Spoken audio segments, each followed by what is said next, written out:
தியாகம் இல்லாமல் வெற்றி இல்லை. நாம் இன்று வெற்றி பெறுகிறோம் என்றால் நேற்று யாரோ செய்த தியாகத்தினால்தான். சொன்னது யார்? Adoniram Judson. 1788 அமெரிக்காவில் பிறந்த அதோனிராம் ஜட்சன் 3 வயது சிறுவனாக இருந்தபோதே வேதத்தின் ஒரு முழு அதிகாரத்தையும் வாசிக்கும் திறன் பெற்றிருந்தார். இளம் வயதில் கல்லூரியில் படிக்கையில் நாத்திகனான தன் நண்பனின் கொடிய மரணத்தை கண்டு இறை நம்பிக்கை இல்லாதிருந்த அவர் இயேசுவுக்கு ஊழியம் செய்ய தன்னை அர்ப்பணித்தார். 1812 ஆண்டு திருமணம் செய்த அவர் மனைவியுடன் பர்மாவில் ரங்கூன் என்ற இடத்திற்கு வந்தடைந்தார். ஒரு கிறிஸ்தவர் கூட இல்லாத பர்மாவில் பர்மிய மொழியில் சுவிசேஷ புத்தகங்களை கைப்பிரதிகளையும் அச்சடித்து அநேக மக்களுக்கு இயேசுவை அறிவித்தார். வெளிநாட்டு ஒற்றர் என்று நினைத்த பர்மாவின் மன்னர் 20 மாதங்கள் இவரை சிறையில் அடைத்தார்.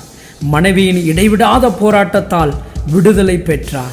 சிலுவை நிரந்தரமாக நாட்டப்படும் வரை இங்கிருந்து செல்வதில்லை என்ற அவரின் உழைப்பால் 30 ஆண்டுகளில் 63 ஆலயங்களும் 163 ஊழியர்களும் 7000 விசுவாசிகளும் சேகரித்தார் கர்த்தருக்காக.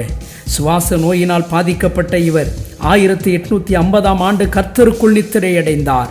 அருமையான வாலிபனே, நீயும் இன்றைக்கு இந்த சேலஞ்சை எடுத்துக்கொண்டு கர்த்தராகிய இயேசு கிறிஸ்துவின் சுவிசேஷத்தை அறிவிப்பதற்கு புறப்பட உன்னை ஒப்பு கொடுப்பாயா?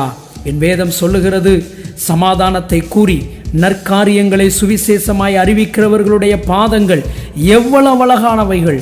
ரோமர் 10:15 சொல்லப்பட்டிருக்கிற பிரகாரமாய் உன்னுடைய கால்களும் பாதங்களும் அழகாகட்டுமே.